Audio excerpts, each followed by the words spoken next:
I mean, here it says there shall be no clearing, grading, or construction, or disturbance. For me, it's almost Yeah. like it is very much like that. Yeah. I go, Boy.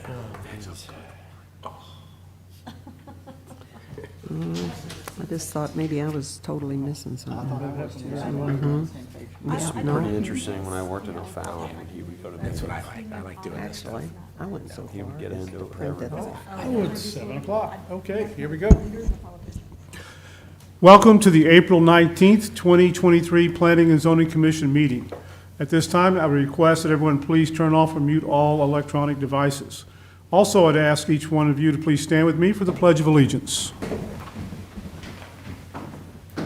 Pledge of allegiance To the flag of the United States of America and to the republic for which it stands, one nation, under God, indivisible, with liberty and justice for all.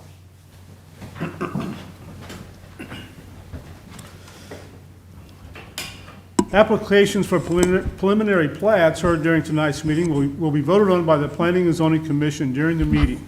The vote on preliminary plats is final. Only a recommendation for denial of a preliminary plat will be heard before the County Council at their Monday, May 8th, 2023 meeting.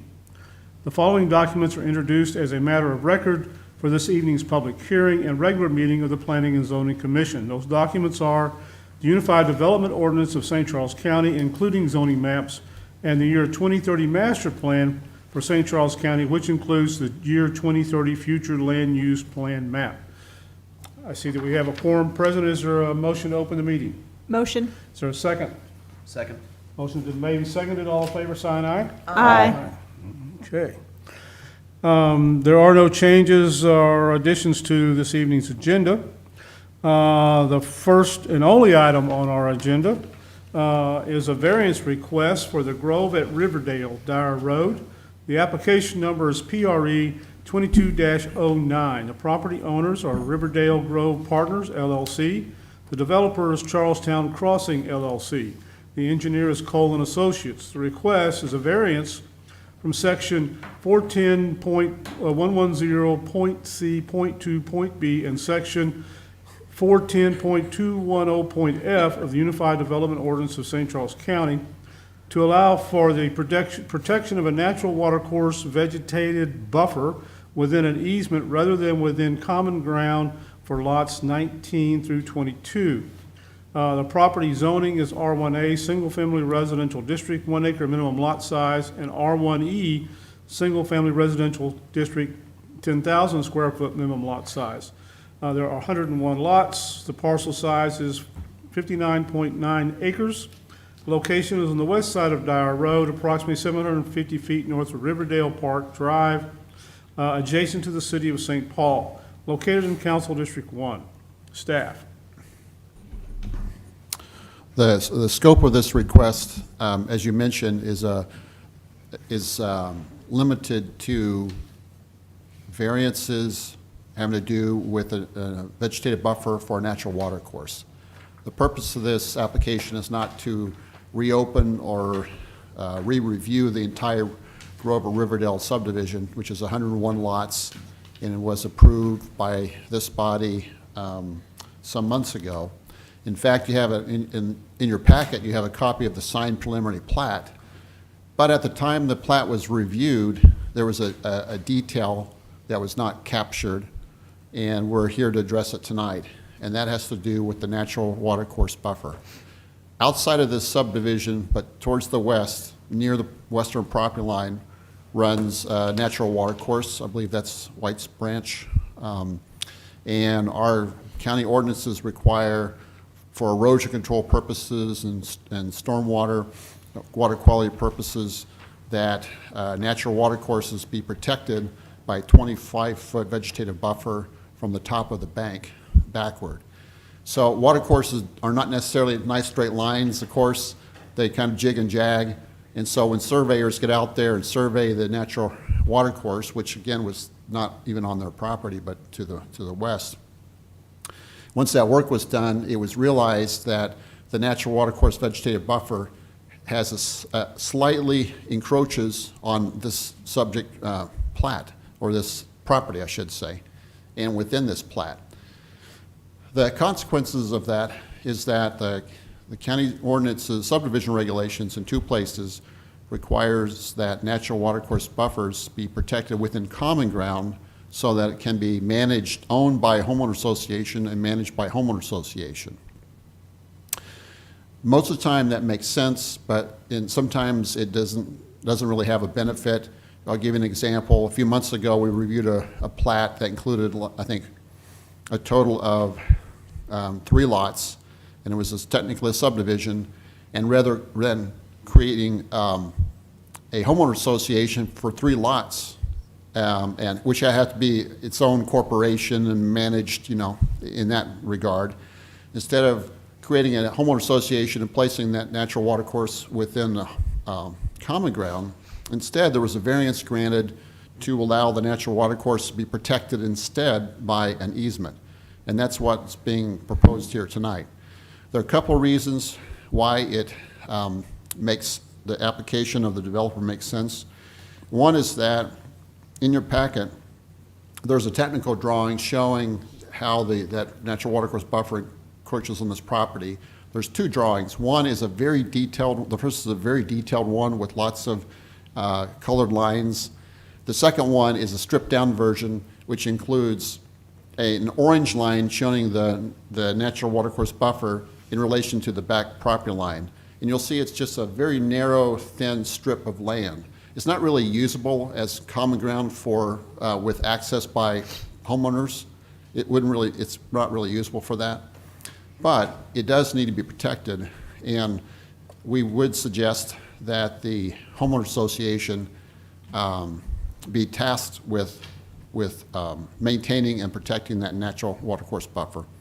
So the applicant's representative is here tonight to request that the Planning and Zoning Commission review, the variance request for these 2 variances to allow it to be protected by an easement rather than within common ground.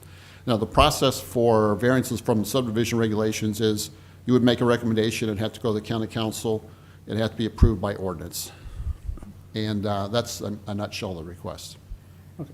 The easement would go to the homeowners association That's my understanding, yeah. and not the county? Well, let's see. You can correct me if I'm wrong, but I think it would be in the name of both the county and the homeowners association. We can ask the app. Yeah. Okay. Any questions for staff? And so by giving them an easement, is this so that the homeowners association in that subdivision can get back there and maintain it basically without the homeowners on 19 through 22 having permission, giving permission? Is that what this is about?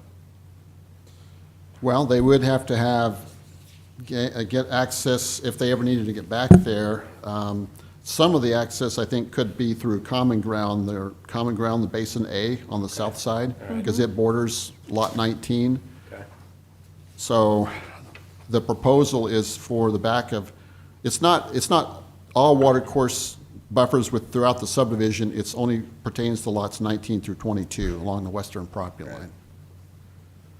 So admittedly, it could be difficult to get back, let's just say, to lot 22, to the backyard, but, How many feet is it from the property line? well, it varies between 5 feet and about 20 feet. So I would kind of describe it as a sliver of vegetated buffer that encroaches on the back of these lots. There's not likely to be too much maintenance, but if it ever gets, I don't know, maybe if it's overtaken with honeysuckle, or if the homeowner cuts it down, the homeowner association could notify them that they need to let it reestablish naturally. Or they could go back in and plant new trees, for instance. Any other questions for staff? Hearing none, we'll ask the applicant to come forward.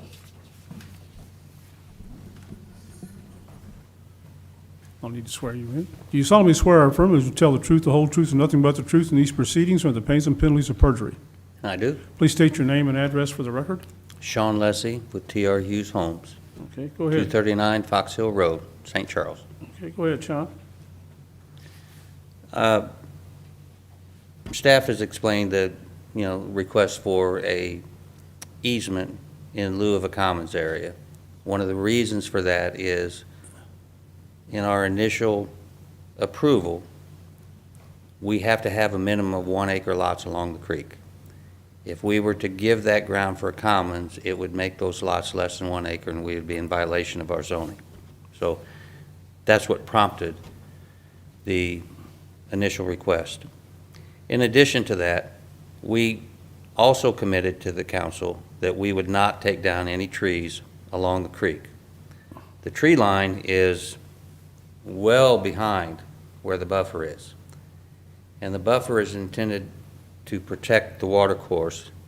And when you use the word maintain, you're not to touch that buffer under any circumstance. You're not to mow it, you're not to do anything with it. And so we have a tree line that's even further back, 50, 100 feet in places. And we've committed not to touch the tree line.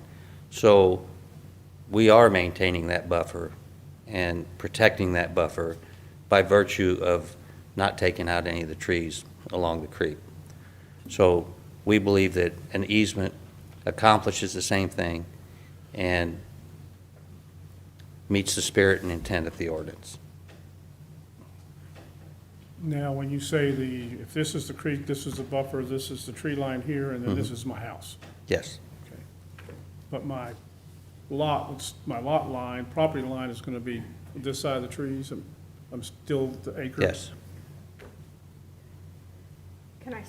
Can you still access it though, like if kids wanted to play back in it and stuff like that? Yes, you can access it.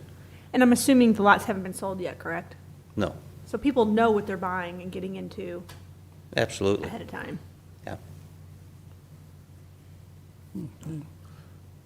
Any other questions for the applicant? Okay, thanks, sir. Thank you. We'll now open the public hearing for PRE 22-09, which is a variance request for the Grove at Riverdale. Anyone here wishing to speak? Seeing no one, I'll close the public hearing. Bring this back to the commission for consideration. Counselor, I have a question. Is there a need to put this easement in the name of the county and the homeowners association? I actually do not know if there's a need for it, actually. I don't know either, the details of it. I'm relying on the Development Review Division for the details on who should be named in the easement. And I know that they'll review that part when it comes through, review on our permit, or for the final plat. But wouldn't we have to, if we vote, if we approve this, do we need to name who gets the easement? Or we just grant this variance? It was just granted, yeah. It was We're just saying, allowed- yeah, it's okay to do it, not whose name it's in. You're allowed to do it by easement, you're not granting the easement, you're allowing that an easement can be granted as a variance for this plan. Yep. And my other question, do we have to have two votes since there's two different sections of the UDO? No, Okay? you can handle this one vote. Anybody else have any questions here? I'm the one asking all the questions. I chastised her already. Seeing none, the chair will entertain a motion to approve application PRE 22-09, which is to grant the variances requested for the Grove at Riverdale as presented by staff. Is there a motion? Motion. Boy, that was quick. Mr. Cornwell made the motion, Ms. Schnur made the second. Mr. Shell, how do you vote? Yes. Ms. Bamer? Yes. Mr. Barr? Or Mrs. Barr, I'm sorry. Jennifer? Mr. Fromm? Yes. Mr. Cornwell? Yes. Ms. Kirschner? Yes. And I vote yes. Passes. Thank you. Our two continued items are remaining continued. Next item on our agenda is the approval of the March 15th, 2023 regular meeting minutes. Motion to approve. Been a motion, is there a second? Second. All in favor of approving the March 15, 2023 regular meeting minutes, sign aye. Aye. Minutes are approved. Division updates, anything, Robert?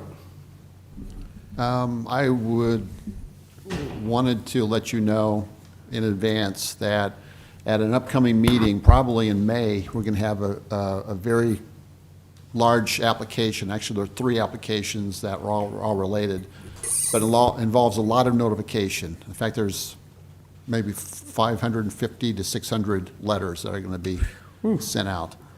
So there'll be a lot of interest probably in this application. And one of the reasons I wanted to mention this to you is that we have different notification requirements depending on which type of application. So our zoning notification is 2,000 feet. Our conditional use permit notification for the same properties is 500 feet. And for plats specifically, it's just adjacent property owners. In fact, I don't think it's technically even a public hearing for a plat. It's more like a technical review.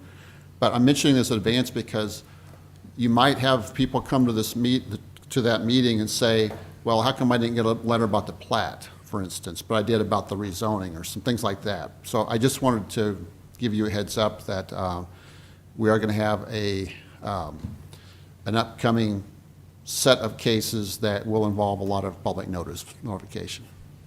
Okay. Do you think that there'll be a lot of people showing up for it without telling us what it is?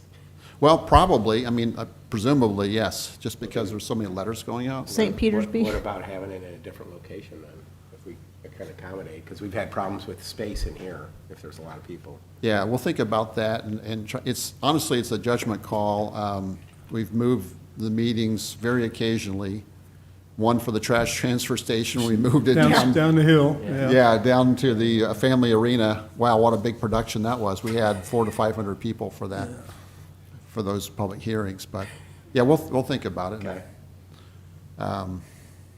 Let's see. There was one other thing I wanted to mention. I mean, it's not often we have this completely full, but I've seen it enough where, you know, it makes people agitated. If that's the only thing on the agenda, it'd probably be okay. But I can't imagine is that it? Right.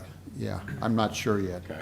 I mean, I have seen this where it's standing room only, and it's. Because this would be about 120 or so people, maybe, tops. If you look at how many people could sit in a bench and how many benches and. Yeah. It's 180, that's what it says right there. Yeah. Oh, okay. All right. 180. I can't read. That's what's We've never permitted. seen That's that. what's, well, I'm talking, but this, we're here and. Yeah. Yeah, we never exceed that. We don't let 181 through the door. So the after hours club, yeah. Yeah. Okay. That's for when you're dancing. Okay. One other thing is, this year, believe it or not, it seems like the time has flown, but this year is time to reevaluate the county's master plan. And there's a master plan steering committee that's tasked with reviewing the master plan and making recommendations. But the Planning and Zoning Commission plays a role as well. And as I remember it, the way it was explained to us at by the county councilor's office the last time we did this, is the role of the Planning and Zoning Commission, I think, is more about like land use and land use recommendations, where the master plan is, steering committee, they're looking at other things like transportation and other factors as well. But I did want to mention that because sometime this year we'll be reopening that for review. Now, whether or not we do a wholesale revamp of the master plan, or we do a much more focused update, I'm not really sure yet. But I did want to make you aware of that. It was actually 2019, I think. I want to say we started in 2018 and then it was approved in 2019. Yeah. Be about 5 Yeah. years. That's kind of my recollection, because under the county charter, the county is to, quote, review the master plan at least every 5 years. Yeah, it was around there. So I remember Nancy Matheny she was a chair, I think. That sounds right. Yeah. Right. It's longer than that then. Yeah, it's been probably a She few was years. chair of that. Of that, yeah, yeah. Because she was on this too. Yeah. Wasn't she? Yeah, because I want to say it was begun in 2018, and then the county council approved the master plan in early 2019, I want to say, Okay. if that's what it was. Other than that, we are interviewing for planetarium positions, and hopefully we'll be fully staffed in the next couple of months. That would be great. I just want to remind everybody, if you haven't already, please file your personal financial disclosure statements with the Missouri Ethics Commission and with the registrar, because if I get your name on the list next week, I'm going to be the one generally calling you.